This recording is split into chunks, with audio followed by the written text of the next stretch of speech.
Welcome to the Top 200 podcast with your host, Herschel Fawn.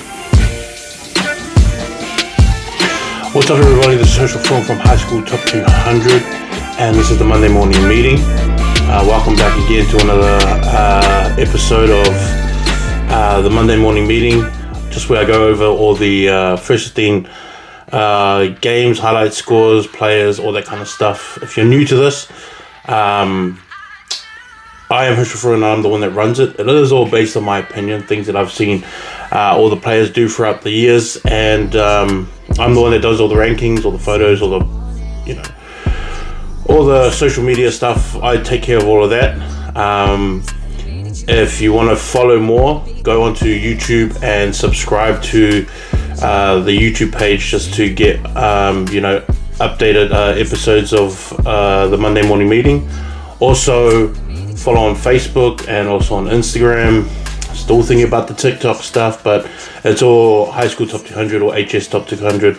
And subscribe to the website, hstop200.com. It's a $5 subscription. It is not free. The wording is off. I'm trying to get it changed, but it's not for free. It's $5, so just don't get that extra coffee. Don't upsize your meals and stuff like that. Spend it on First 15 Rugby just to support First 15 Rugby around New Zealand, because no one else ever does it. No one else is doing First 15 Rugby. No one's covering, what our boys are doing throughout the year and all the sacrifices that they go through and all the hard trainings, and for people not to talk about it or to, to really get behind them at this level is kind of strange to me, and that's why I do this. I do this because I know how much effort these boys put into it, and I know how much they train hard for it as well. And for rugby being our biggest sport and most popular sport here in New Zealand in terms of what we do support as a country as well, I kind of don't understand why it is that is not more backed for our high school players, especially when for us here in New Zealand, this is where most of our talent comes from, and most of it is ID'd here from high school. It's not ID'd from club rugby or anything like that, as much as people want to say it's not from club rugby. Not at all. It's always from First 15 Rugby, and our First 15 Rugby players are so good that they are at a level of NPC. They're all playing at a skill level like NPC players are. They're just not physically built yet, but that's why they talent ID them from here in high school, and then they sort of track them through into club rugby and into the NPC clubs and so forth, and all that other kind of stuff. So if you want more information on all the sort of the brightest future stars coming through, High School Top 200 is the only place you can go to, and I give you as much as I can of the information that I have, the photos, updates of players. That's why I've done rankings and so forth. So if you're new to this page, welcome. You're here to comment as well. You can disagree, which I like. I just want an explanation for your disagreement so I can learn as well. I mean, I don't know everything. I try and learn from as much players and coaches as I can possible, and I'm always going to be wrong on things. I'm always going to be learning about different players and learning about different schools and what their tendencies are and things like that. So all of this is my information that I've gathered from here, and I'm giving it to everybody else so that you guys can make up your mind when you go and see these guys play. Hopefully you guys go and see them play, because the talent level is so high here. It really is high here in New Zealand, and I just want everybody to know that we have a high class of First 15 players here in New Zealand that are all professional, skilled kind of players. They're just young. They're all just 16, 17-year-olds, 18-year-olds, just trying to make their way through this New Zealand rugby thing, try and, I guess, fulfill their dreams is kind of their thing. Just to fulfill their dreams, just to be, just to have an opportunity and have a shot. And that's why I always talk about these kids, I hope that the right ears are listening and that they go and see the right players and give some of these boys a shot that are not used to being talked about or not used to being at these bigger schools. That's why I talk about everyone. That's why I have a ranking of a school ranking of 100 schools in my rankings. That's why I have a player ranking of top 200 ranking of the top 200 players in the country. I also have a year 12 a top 100 year 12 rankings, and I have a top 60 year 11, and that's really only so that scouts and recruiters and stuff like that can see boys at younger ages and then hopefully give them opportunities or have them seen earlier and that they can follow them through. And we also can follow them through as fans of First 15 Rugby. We can follow boys through, from under 15s, which is the under 15 tournaments coming up here in Hamilton, which I'm really excited to go to because I love that under 15 tournament, that national one, even though I don't agree with it in terms of like how it's formed, because there's a set amount of teams that come and they're the same ones that come every year, and they call it the under 15 nationals when it kind of not really is. But it's a great platform to have a good amount of talent to go and see. That's why it's also important to go and see the Hurricanes under 15 nationals that they have. It's also the South Island nationals that they have as well, under 15 nationals, and there's also that CNI one that Kings also go to. I think Sacred Heart should probably go to that one too. But yeah, there's so many under 15 nationals that you should probably go and see. I just wish there was an actual under 15 nationals, and I've always got ideas about this because I watch a lot of under 15s as well throughout the year. When I go and see first 15s, if I can catch an under 15 game, I'll go and see an under 15 game.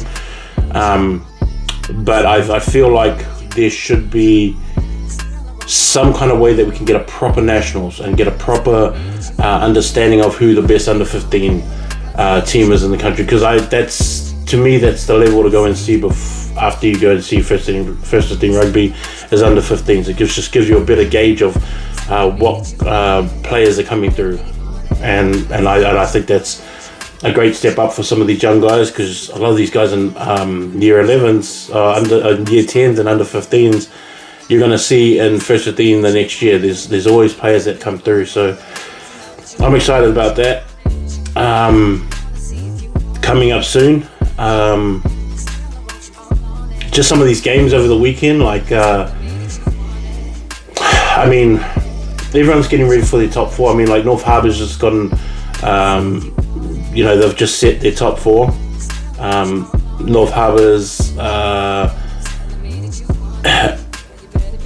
and it's strange too, the scores for the North Harbour scores this past, on Saturday, was kind of, it's kind of odd, and it kind of seems like it shows the division of the teams in that competition just this year. It hasn't been like that every year, but just this year there's been a definite half, right? And Rosmini, who's been playing their way and gotten better every single game, they beat Rangitoto 57-5. Obviously, Westlake boys, the number 2 team in the country, a debatable number 1 team in the country, won 99-0 over Orewa College, and then Massey High School beat Manurewa High School 76-3. And then Whangarei beat Takapuna Grammar School 36-5. Now, that one shouldn't have been, I think, because Takapuna already know that they're in the top 4. Whangarei, even though they won by that amount of points, and they weren't going to make it. So Takapuna's there. So Westlake and Takapuna will play, and Rosmini and Massey will play. We already know Westlake's going to be in there, but the real game is going to be Rosmini and Massey. And Rosmini just won. Massey won the first one. Rosmini won the second one, and they're going to have another one. And that's the one that we should probably keep an eye on. And this is where I wish that First 15 Rugby was still on TV, because that's probably one of the most important games coming up this weekend. Even though it's finals weekend, this to me is the real finals. And I say that because I feel like Westlake has already won. And it's kind of hard to have that kind of opinion, because you don't want to take it away from the boys, but I think that the boys know that they can't beat Westlake. Not Rosmini, not Massey. Takapuna can't. I don't think they can either. But the best shots would come from Rosmini and Massey, and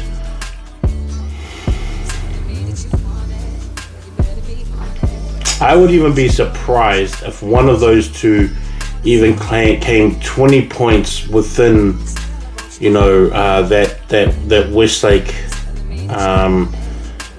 barrier, because their defense is so good. And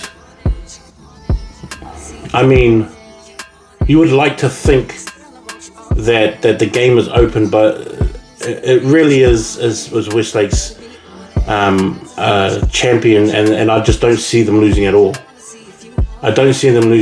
And for me, if you get into the finals, to me that's the win, is that you got into the finals, because Westlake is just too far ahead of everybody else. And Westlake, to me, is going to be using these two games to really prepare for whoever wins the 1A. Because Westlake is trying to repeat and go back to the Blues under 18s, trying to represent the Blues top four. They're trying to represent again. And even though St. Kennigan's is ranked number 1 in the country, and Westlake is second, there's a debate that you can have with, like, to me, there's even Scots College has a discussion of them being there too. Scots College has only lost a game this year, and that was to St. Kennigan's, who is our number 1. They had like a real massive gap between and I watched the game against Silverstream that they had, and I thought that was like a pretty clear win to Scots, and I kind of see that as well. Like whenever I look at who my real number 1 player team is, I really can't decide between St. Kennigan's, Westlake boys, Hamilton boys, Sacred Heart, and Scots College. Napier was there for a bit, but then we kind of saw that, once Ollie and Kalis came back, and dry pitch and everything, you had running rugby. Hamilton boys was the superior team, but like Scots also can play that running rugby. Westlake boys can play that running rugby. St. Kennigan's, for the most part, can play that running rugby. Sacred Heart really can't. But if you were to play tight, bash 'em up rugby, I don't think anyone can hang with Sacred Heart. And because they've got, Matt in there, who can flip and kick the whole field, which it seems like he can, and then he just finds just these open spaces in the ground, and they've got such good chasing loose forwards and wingers that they lock down on defense so good, they just really trap and suffocate you. So like, even with the running rugby, I think that Sacred Heart can stop running rugby. I think that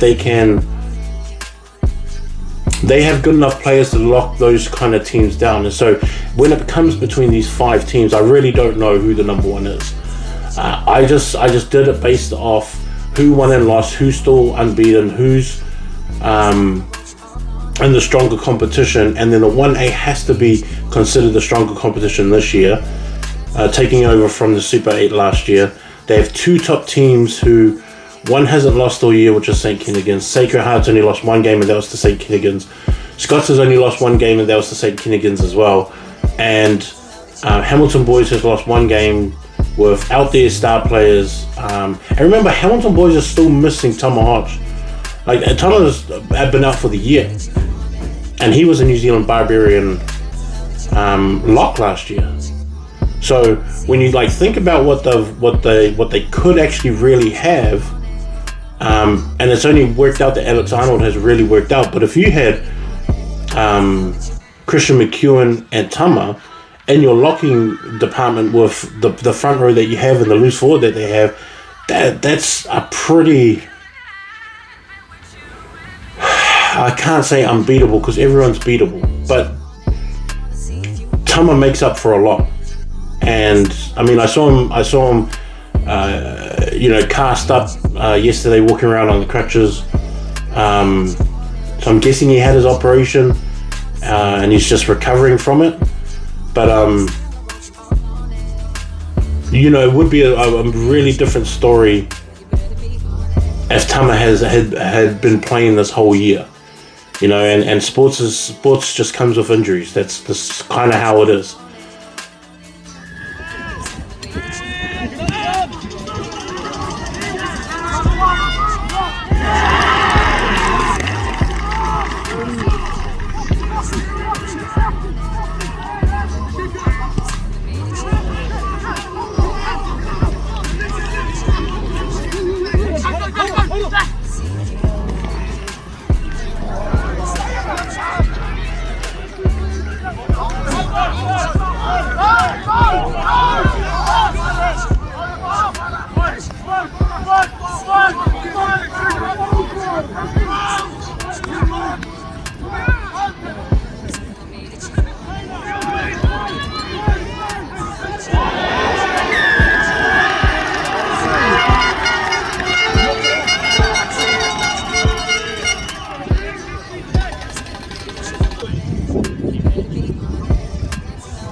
And so, like, when we look at these things, is that North Harbour has got they've got their Final Four. Messi and Rosmini are going to bash it out to see who makes the finals, and for me, that's a win. Westlake, to me, is going to come through, and Rosmini and Messi just have to fight to get there and to see how much they can keep it down from Westlake. Messi and Rosmini have the opportunity, really, to show the rest of the country where these gaps are in this team. Now, I saw Westlake in pre-season play against Hastings boys and Hamilton boys. They lost both of them, but in pre-season that you're kind of just figuring stuff out. I thought they were great in the way that they lost to two solid, strong teams, to two programs that are most of the time better than theirs.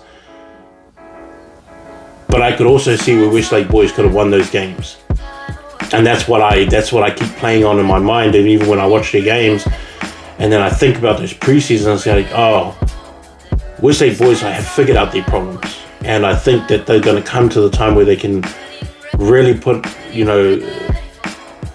they've really put their game together now, and they're in a position where, like, if they played Hamilton boys and Hastings, I definitely think they can beat Hastings. Hamilton boys, I don't know, but Hastings, I think that they can. And to me, that's like a strong encouragement of what they've been able to do as a team together and being able to build themselves up as one of the top teams in the country. So now that they've said that, we really are just waiting for the 1A to finish up.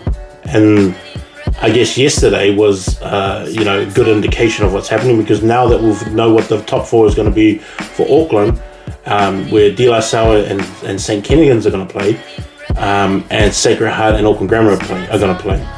The coolest thing about this was that, like, Auckland Grammar and St. Kennigan's play each other 2 weeks in a row. Auckland Grammar has probably been the most quietest come up that you could have this year, and even though they lost on Saturday, they still showed that they can beat Sacred Heart. 22-18 is what they finished with, and from what I've heard, like, I'm waiting for someone to send me the game, because what I've been told is that there were crucial moments in that game where Auckland Grammar should have scored, and They were one pass off. They were, when you talk, depending on who you talk to, there was a call where they should have gotten, where I forgot who it was, but they went down on the ball. Should have they were clearly there before anyone else was, and the ref just made the decision that he should have let the ball go, but others were saying there's a steal there. He should have jackled it. Like that should have been the call. And then they were in perfect position to have a kick and then line out, and they reckon there's a great scoring opportunity there. Things like that happen. So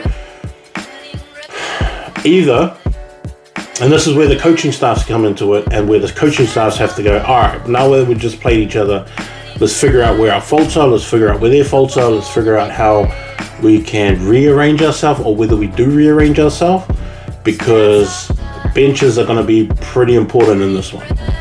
And I feel like Auckland Grammar have the better bench. I feel like the Auckland Grammar have more strength in their bench in terms of more experienced players. I think they have closer to what they have on the bench to what they have in their starting. And then Sacred Heart have a lot of youth on their bench because it's just kind of how they've leaned. And so if you've come with the weaker bench, it is based around when you're putting players in and who you're taking them off for. So the coaching staff is going to have a big part to play in this game, and this is where I wish that Auckland Rugby had, the schools, and we can't say Auckland Rugby, we've got to say the schools, because they're the ones that made the decision where we don't get to see these games. It sucks. I hate it so much that we don't get to see these games, because they've got two quality games that I guess the rest of the country finally want to see. Because 22-18 is not a lot. St. Kennigan's and De La Salle played the third week of the competition, and St. Kennigan's won 17-10. And even that was a game that wasn't... They were fighting to keep De La Salle off. Now, De La Salle has gone way better than what they have from the beginning of the season. St. Kennigan's, what you see is what you've got right there. They're exactly what they are. And again, the coaching staff have to be in this in a mindset of how do we work everybody? Because to me, De La Salle have the bigger, stronger pack. They have a bigger front row. And St. Kennigan's front row is massive too. Like, don't get me wrong, it's not like they're small. They're massive. But Alistair and Sean are all over 6'4", and Juan as well, who plays. So Ron and Alistair kicks, and that's important because Alistair's been kicking really good. So Alistair's a lock. He's been kicking really well for De La Salle and is really, really reliable. And him and Ron are the locks. They're both around 6'4". Alistair's a little bit taller, maybe 6'5". Sean looks like he's around 6'5", 6'6". Juan's about 6'4", 6'5", and Juan's on the 6. Sean's at the 8. And just those guys change the dynamic of how you're supposed to defend them. Yeah, that's fine that you have someone like Fraser Brown, and that's cool. But remember, with Fraser Brown and Ron are kind of the same age. They're year 13s, but they're young year 13s. Ron can come back next year as well. That's how good he is. And Fraser can also come back next year, and that's how good he is. Fraser's tall. Fraser looks like he's about 6'6", almost 6'7", maybe. But he's still a little bit skinny. Like, he still hasn't physically grown. He's going to be a scary guy when he actually grows into the body that he's going to be as an adult. And Fraser's already got that aggression, so it's going to work. The aggression way of it's going to work, but the physical backup of it is not quite there yet. So I feel like St. Kennedy have got to back this up and go figure out how they're going to cancel out all these big bodies that they have on that De La Salle side. And in all honesty, I think that De La Salle can outmuscle St. Kennigan's. You still got Gabriel out there. You still got to think about what you're going to do with Frank Vainuku. Like, it's like, what the hell are we going to do with him? Because Frank and Tavita Naufahu are gonna go head to head. That's probably the biggest matchup that everyone's probably got to watch this weekend. This weekend is those two. Both New Zealand secondary school prospects, both playing at centre. Both are going to be guys who are real light on their feet. They're not like big monstrous like centres, but they're hard to bring down. They're hard to defend against. Like even them two defending each other, they're going to find it hard for each other to defend each other. That's how bad this is going to be for those two. Is that they could both put a highlight on each other easily because they're both that good. And that's going to be one of the main points of who outplays who and how it's going to run in terms of when they make these breaks or when they make these plays or when they become game changers. What happens right after that? Are the guys going to be there right behind them to back them up and sort of be right there to continue on that play? That's kind of like what I'm hoping for in this game, is that when there's opportunities that the boys recognize what their opportunity is, don't have flipping, brain explosions and do silly stuff. Like that's the thing that's going to hurt a lot of these guys. It's the silly stuff. And St. Kennigan's and De La Salle have to be on the smarter side of it and go,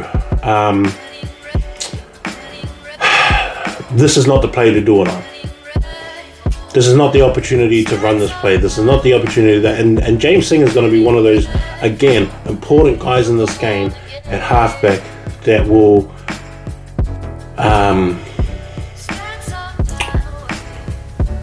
who's going to need a lot of attention. Like if I was Rawati and Zane and that, I definitely would just lock in on him. Because you don't want James to get out there. You don't want James to work into those spaces, even if it's just to move up and pass. You don't want him to move up into space and to highlight your spaces and your gaps, especially within these A gaps. You don't want him to just move into those spaces freely. You want him to pass right at the base. You don't want him to move up into that line, because if he gets him going forward, man, I don't know. I don't know. Like I can see at the beginning of this year, I thought, yeah, it's just going to be Sacred Heart and St. Kennigan's. I really don't know right now. Either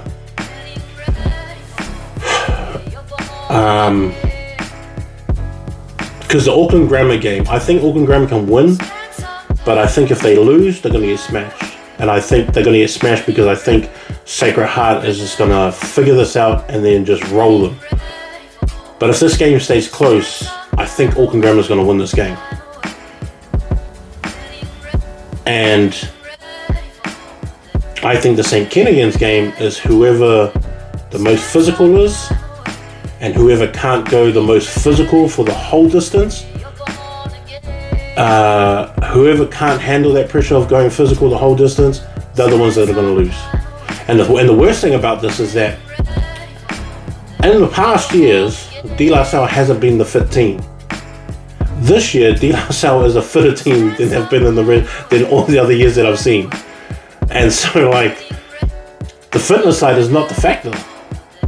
Because I think that they have those players that can go fitness all day for De La Salle, and that's De La Salle's downfall most years, that they only play 60 minutes.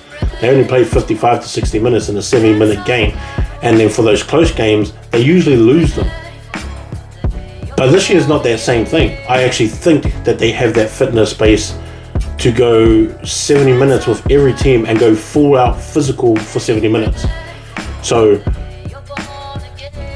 I don't think this is going to be a blowout under the St. Kennigans, but it's whoever gives up on the physical side first, and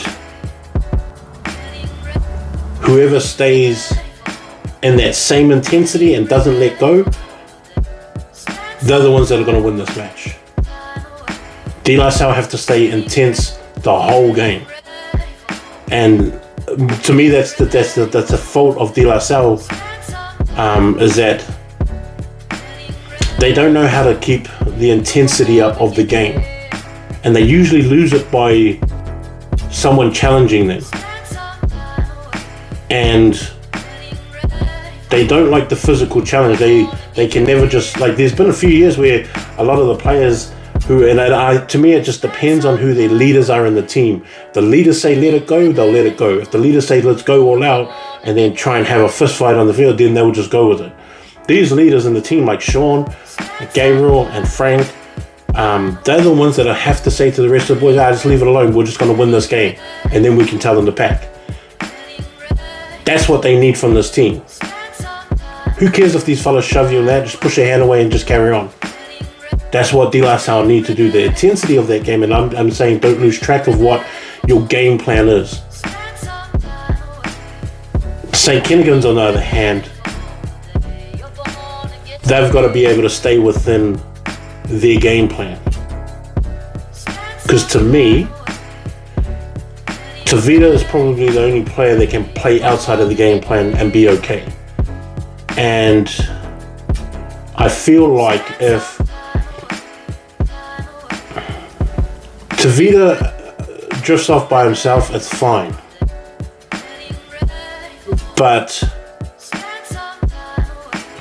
Tavita needs Adam Morrison to pick up on what he's doing straight away.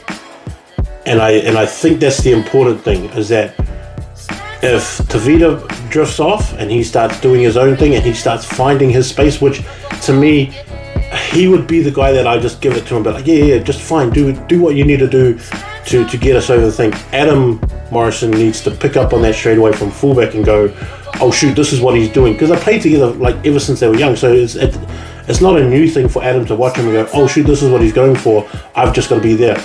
But that's what you have to watch out for. If I was De La Salle, I'll be watching that too. I'll be like, oh, Adam's moving in, this is what's happening. And they all know who Adam Morrison is. They all know each other. It's not like, oh, we don't know who each other is. Like, of course you guys know who each other is. You guys have played reps against each other and with each other ever since you guys were young. So if I was De La Salle on that side, I'll be looking for it and going, well, if Tavita seems like he's playing off by himself, but then you see Adam move, you've got to go. I mean, Samisi Langi is probably another one, even though he's young. Ciele is probably another one, even though he's young. If you see them move with him and they don't seem to be in his way, then you know that something is coming. And then I would lock it down from there. And I don't think that it's too out of the way that something like that could happen, because I think that they're going to be given that free range to do that kind of stuff. And I don't think that Frank can mark up with him. Tino can also do the same. Gabriel is also another player who will be able to find these opportunities at first five, and his flipping kicking game has gone so good since last year, where I don't think he was given enough opportunities to express himself in that way to be able to make the play from what he just visually sees. But because his kicking game is so good, I think that they've given that trust to him, because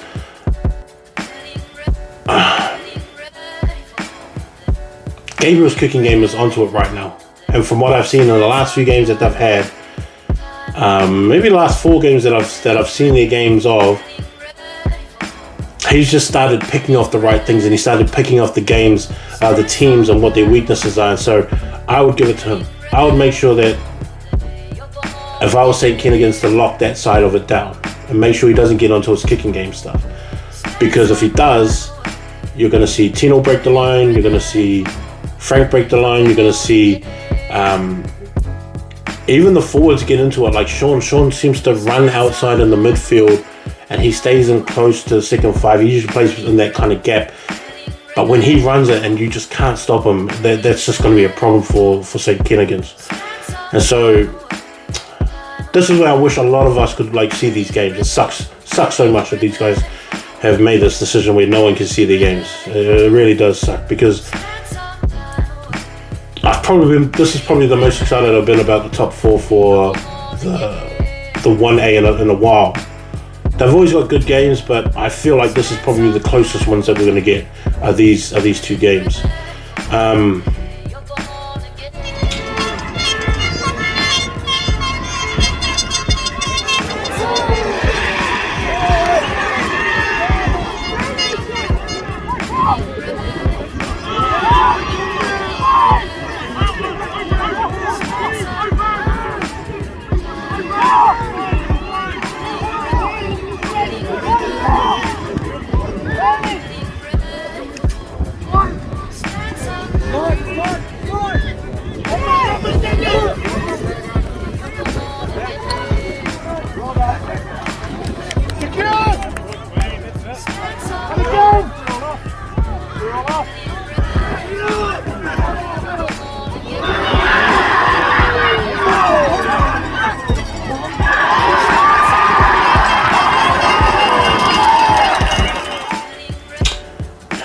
Even when I was, so I like, obviously I went to the Hamilton boys game, and I think that's just like what I said before. Kalis and Ollie are back, and then it just was, everything just seems to open up, and Ollie's got this way of moving, in and out of that back line. Lending his like explosiveness and line running, and because he's so strong as well, that he just gets you they go forward, and he usually makes like at least 7 to 10 meters per run. It just feels like he just gives you that much advantage every single run. And I know people are just like 7 to 10 doesn't sound like much. It doesn't sound like much until you're backstepping to get back behind the ball because he's run that far. It's like, yeah, that's a lot, especially when the next player that runs is Kalis. Like Kalis Putogo, like the way that he, like if you see one of his tries where he just swerves in and out and he just shows he's back, and like there's offloads as well, so clean, and they're not 50-50 ones. Because like you see him go to offload and then he'll pull it back in because he knows he's like, no, that's a dumb pass. His smarts on this is just right up there. And having those two add themselves back into this team, you could just see the whole difference. One thing I didn't like though, and this is from the Napier side of it, is that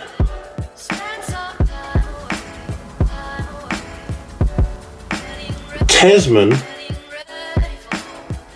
Seanai Oete, who's the captain of Napier boys, and remember, Tasman's only a young year 13. He could come back next year.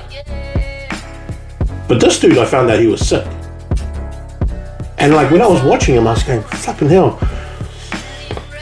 He doesn't look like the prop that has been playing all year like this. Like Richie Mangele had a freaking mean game.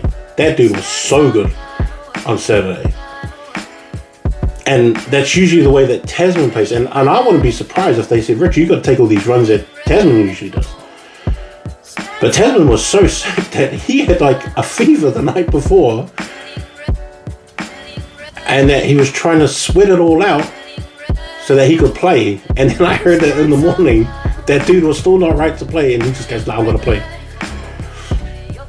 And so like when you watch him, he just looks tired the whole game, because he probably is. He's probably got no energy, no strength. So for me, it's just like, man, that's where you kind of got to make these decisions sometimes. It's like, well, if him playing, is that a benefit to the team? And like him as a player, should he just decide to sit out?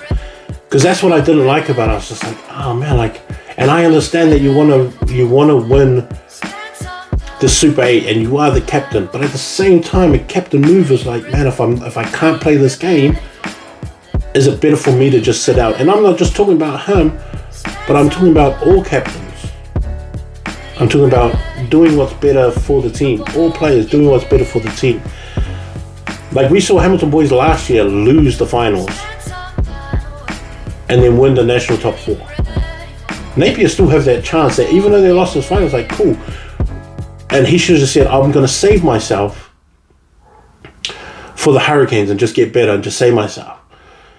And because like my thing is just like, I hope that selectors don't watch this game and go, well, he's not what we want, because that's not him. It really is not him. And if you selectors that are watching this, because I know some of you guys do, that's not how he plays. Scrap this game of what you saw of him and just watch the other ones.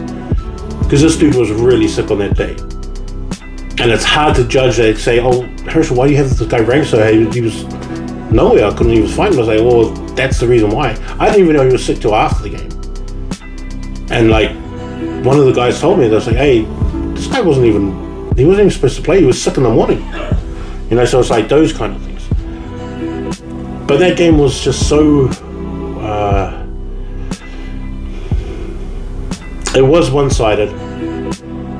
Scoreline showed that it was close for a while, but at the same time, it really wasn't. Like the feeling on the field was like, oh, Hamilton boys can do this whenever. They have free range of where they want to run and how they want to run.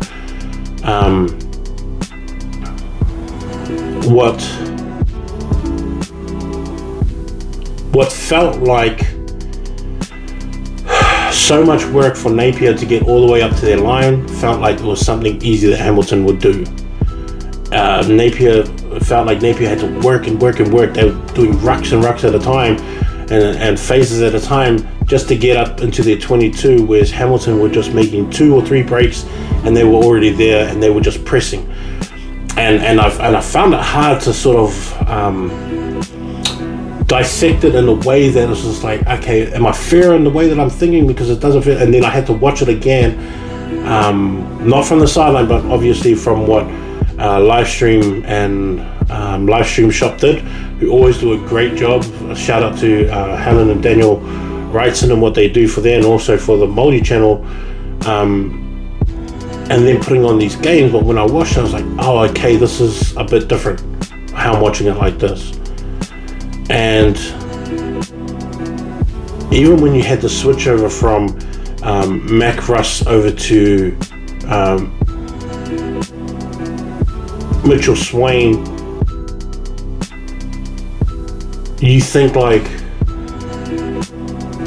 you just up the tempo when you switch from Mac to Mitch.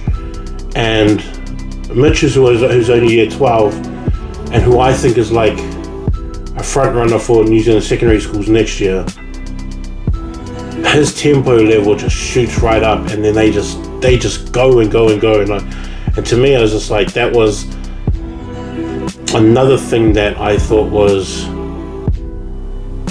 something that Napier couldn't match off. And it didn't help that Khan Stevenson got injured as well for Napier boys, because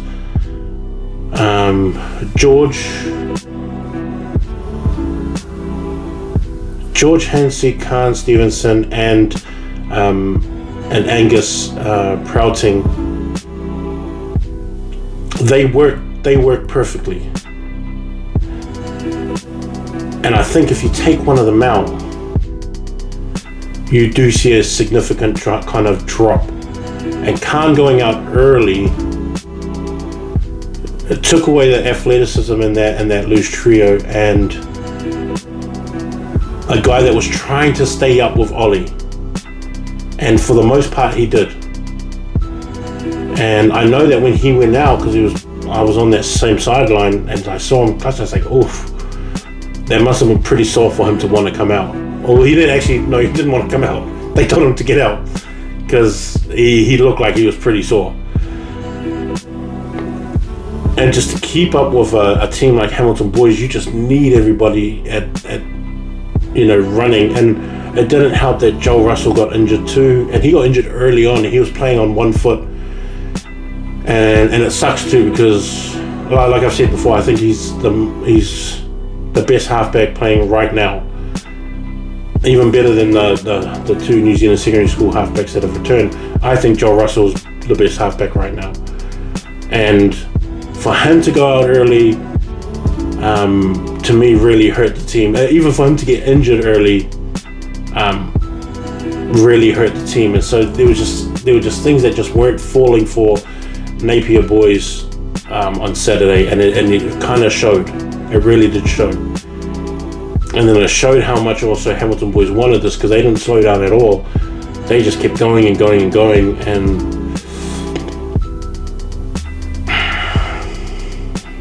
yeah, that was a hard one. That was a hard one to sort of see. And Tom McCarthy was just so good. He was so good at hooker. Yeah, and I think it makes it hard too, because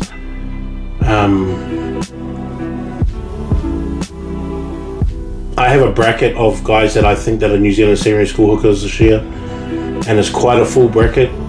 But I think Tom jumped up a couple and might even be somewhat in the lead. I mean, just the way that he opened up the game yesterday, he was just so good. And he doesn't make mistakes too. Like, he's pretty clean and not making mistakes. And throws really well too. And even yesterday he was really good too. But yeah, it's going to be a hard one. But Napier boys obviously are still not out of this. They can still make the top four. And we could probably see another rematch. Yeah, another rematch for the fourth time of these two schools.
Wellington College,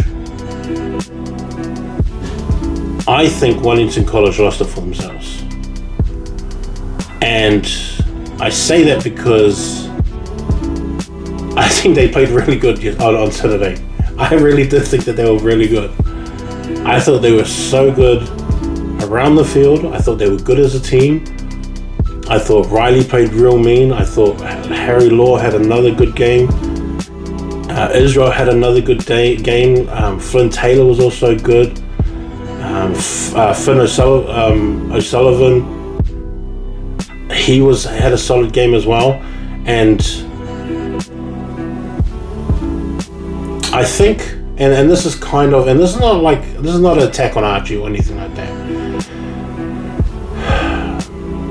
There was one moment in the right in the beginning of the game where the forward pack should have scored straight away. I think it was like within the first 6 minutes, and they had a line up right in front of the line, and they coughed it up by throwing to the back. And the reason why I think that Wellington, to me, was actually the better playing team is that if they kept their game tight and they worked off the base of lineouts, which Archie comes into this, I think that they could have suffocated out Silverstream, because the way that they scored their try, just off a lineout, and then they were so tight together, so in control, had timing and everything. That try was actually pretty easy, and against a really good forward pack like Silverstream was. Silverstream play a better game out wide, passing the ball around, things like that, and they can play to that level. When it comes to the tight game, they only have so many few phases where they can keep together, then they start getting a bit scrappy and they start getting a bit a bit loose with the way that they hit. Like, they got in trouble a few times for cleaning out past the thing, and I actually, in all honesty, they should have been called more for that, because when you watch the game, they're clearing guys out like 5 meters past the ruck, and I think the ref only called it twice, but he started calling it late in the game. And it wasn't only like sort of bad for them and their cause, but it also took that same guy out of the game for their own team, which I kind of didn't understand. But for me, Wellington, if they had kept to those tight games, to the tight knit stuff, I think they would have worn out Silverstream. Now, where Archie comes into this, and this is good because he's only year 11. He can learn. He's got 2 more years. That's fine. You made mistakes when you're young. Who cares? But Archie was, when they got their penalties, instead of thinking, let's not get so far down the field and I want to test my personal best, let's just get this ball out. And there was like 4 different times that I counted where he overshot and he should have just got the ball out and controlled it from there, because they had good attacking bases based off that line out, but you still got to get the line out. You know, Jack Riley was running really good, and I thought that those were opportunities where they could play it tight, wear it out, more down the line a little bit, give themselves some front, forward football, and then go from there. And I think if they played that way, and they should have put Jacob Kennedy into more attacking options. He's by far their best attacking player in that team, especially in that back line. He's by far the best attacking player. But to me, and this is the way that I see it, is like, if I've got a weapon like that, I'm making sure I show that he's going to be involved every single play. And there were times where he just wasn't. And every time he touched the ball, he made something of it. So why not keep exposing that, and I wish that they played him more. Tukuletawa going off early wasn't good for Silverstream. Elijah Solomona was injured, and you could see that he was injured. He pulled up a little bit injured as well early in that first half, and I kind of have this feeling, I don't know for sure, but I kind of had this feeling that he didn't play his fullest because he didn't want to get hurt even more, and whether that's an injury that is an ongoing one that he doesn't want to make it worse. Like, I was just thinking, well, maybe pull him off earlier, but they couldn't even get a good enough lead to pull him off earlier. He could still run, he could still go into contact, so they used him there, but he wasn't like his normal self and what I've seen him. Jackson Mendoza had like a really quiet game. Like, most of the stuff came from Alex Stewart and Drew Berg McLean were probably the 2 that were like my favorites on that, as well as Noah Crichton was the other one I really liked too. I thought that those guys had a really good game. Braden Seal just did what Braden Seal does. He just had his good running games that he does have. And Ollie Cuff is the other one that I really like, and I always like watching him play. I think he's like such a good player. But I just thought that Wellington played better, had more opportunities, but just didn't make enough of them, and they didn't capitalize on them. I don't know if they didn't see them, but it just felt that way. It just felt that way.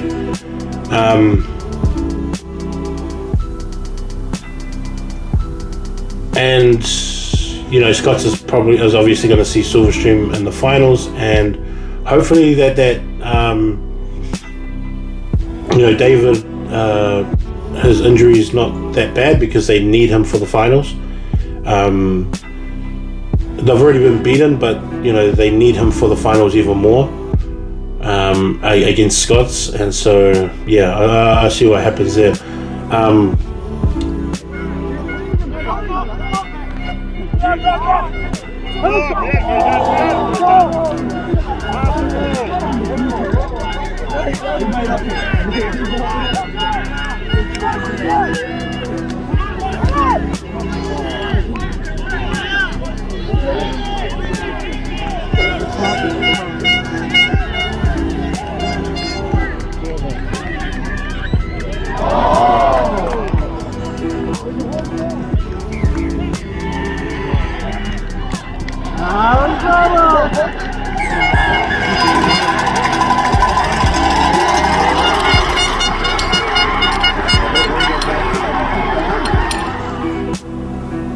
It's funny because I was just looking at Otago boys, and they ended up winning. Otago boys, just down in Otago, they won 52-21. Against John McGlashan, and surprise, Phoenix Tupatu played that game at number 8, scored a try.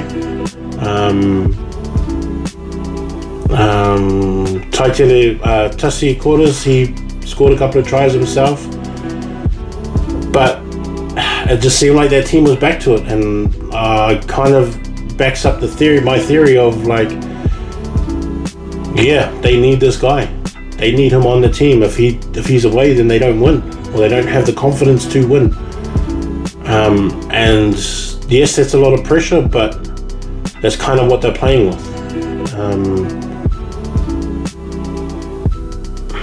That's cool, but sometimes you just got to get rid of that stuff. You can't just have that much pressure on one player for that team. They've got too many good players. Alex Drummond's too good. They've got Matthew Attenborough's too good. They've got Casey Brown, who's a really good player, Oliver Thode, all these kind of guys. Even Ratu, a fullback's got to take that responsibility on himself too. And they've really just got to do something about that, because they can't go into the finals with that kind of mentality. Otago boys is too good for a school to be like that. Anyways, that Miles Toyota Cup final game was just the best game. It really was. It was the best game of the round, and it was one of the best of the year that I've seen. Both teams were just going at it. It never seemed like any team was going to pull away. James Moore had just a massive game all around. I think that he's if you're year 12 and you're looking at making New Zealand secondary school next year, have a watch of this game, because you got a few guys to compete against. James Moore is one of them. Salmaki's another one. Taina Thompson's another one. Those kind of guys. You got what's his name, Finn. What's his name? Let me have a look. Finn McLeod is another one that you should probably watch out for, because just the quality that they were playing with on Saturday. And James has been doing this all year. Finn's just come back from injury. I think he's been back 3 games or 2 games. But James has been doing this all year, and the way that he keeps going, to me, he's like one of those front runners for New Zealand secondary schools next year. But Manu, the two, he just judging from just the Saturday games, Manu and Tom McCarthy are probably, judging from those two games, that would be the leads for New Zealand secondary schools when it comes to hookers. Even though we know we've got Eli Odomrone, but just the way that they both played on Saturday was just solid. Like, Manu was just so good. Scored himself a few tries. Sam coming back from injury as well, played really good. Jake Frost, George Steele, all of those guys as well. Even that battle that I talked about, the head-to-head battle of Geordie Hassel with Jack Bush Ward against Jimmy West and what's his name, Fa'avai, like, I think that held up. I think that head-to-head held up because even Whanua, even when he made his breaks as well, Jimmy West was right there. When Geordie made his breaks, you know, I just had this feeling like, oh yeah, they both know what they're dealing with. Both teams know what they're dealing with. They both know that if Geordie makes his break, Jack's going to be right there. And, you know, you can't let both midfielders run. And that's kind of the situation that they were in. And I think that because Oliver Gibbons at 9 played so good for Nelson, probably their best player on the day, scoring 3 tries. And it wasn't the fact that he just scored 3 tries, it was the fact that the way that he pushed his side to keep going and going and going. Him and Ollie Inch sorry, I keep calling him Ollie. Harrison Inch, like, because they kept pushing that, the midfield were able to do what they needed to do. The loose forwards were there. You know, obviously, Sione Mafi that had a big massive day. Samuela Moimoi had a big day. But Christchurch just always had an answer for that. You know, Christchurch was always there. And I think, to me, Christchurch won it in the forwards. I just think in the end they were just too big. In the end they were stealing everything. In the end they were matching the fitness and speed, and then they started beating them at the physical and the breakdowns and that. And so, but yeah, I'm gonna post that game up. But have a watch of that game because it was like the best game. Like, I think it was better than the Hamilton boys Napier game. And I'm so glad that we get to watch all these kind of games that you know, other schools want to post up so everyone can see them.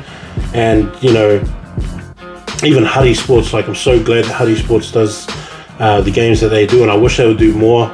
I wish they become like sort of the key for Wellington rugby in high school and first 15 to airing all these games, because someone give them some funding. Someone give them funding so they can do all the games, so that we all get to watch these games and all these players, because they're just so good. And being able to watch that Nelson and Christchurch boys game, seeing Christchurch win. Nelson were the favourites. Nelson had won the first matchup by a lot and by quite a few. And actually that first game just wasn't even convincing for Christchurch boys. But both teams are young and both teams will bring cores back. And so it's going to be pretty cool to see what this battle is going to be like next year, because even Taylor Thompson and Salmaki and that, they're all going to be back. Samuel Moimoi is going to be back. Samuel Moimoi comes back and he's in even better shape because he's played his way into fitness this year. Big, strong, and that. If he comes back fit, I think Nelson's going to have another New Zealand secondary school prop on their hand, because I think Sione Mafi makes it this year as well. But Samuel is going to be, Moimoi is going to be the next one for next year too. If he comes back really fit and still playing the same way that he's playing this year, man, that guy's so good. Taylor Thompson, I think, should probably move to hooker next year. Get some guys in sort of to fill that spot. But Tom Perkins as well is probably another guy I was really excited to see, and, you know, just excited to see what he can do at year 11, being so tall, being really athletic. He came on, did his part, did what he needed to do while he was on the field. But it was really cool to see watch a game like that with those kind of players in there. But shout out to Christchurch boys and what they were able to do, sort of fight their way back. Such a strong game. Even William Hayes had such a strong game, and just really active and just running. Another year 11 Hiro, Fuchigami was the other one as well that I was watching, who's like real aggressive. Like I think he's going to be a halfback because he played midfield for under 15s. Had a really massive tournament last year for the under 15s. He's coming on the wing. Has played some halfback as well, but man, if he keeps pushing, 2 years at halfback, no doubt he's going to be one of those guys that's going to be in contention for New Zealand secondary school halfback. And if he keeps playing the way that he plays, aggressive, he's kind of like Falau Fakatava in a way. He's just so overly aggressive, and he's like having another loose forward there on defense and stuff like that as well. Such a good player. He's like Falau Fakatava in the way that he plays. Really tidy, not scared to take a chance, not scared to run that ball, strong when he's running, hard to bring him down, stuff like that. Anyways, I will be down in Taupo this weekend to watch the CNI final because everyone's going to be there. They have all the matchups. If you don't know the matchups, the final is between St. John's Hamilton and Fielding. Wesley and Whanganui Collegiate play as well, and for 3rd and 4th. 5th and 6th is Fielding. Is Francis Douglas and St. Peter's, because Francis Douglas beat St. Paul's Collegiate on Friday, which I didn't even know the game was on. I wasn't told the game was on. I still thought it was on Saturday. It was on Saturday. And then who were the last two games? Lindisfarne and St. Paul's Collegiate played, and then St. John's, Hastings, and Rathkill played. And so I'll be there all Saturday watching those games. Be real excited for that final. But yeah, that's everything from me. Love you all. Later, Bolt.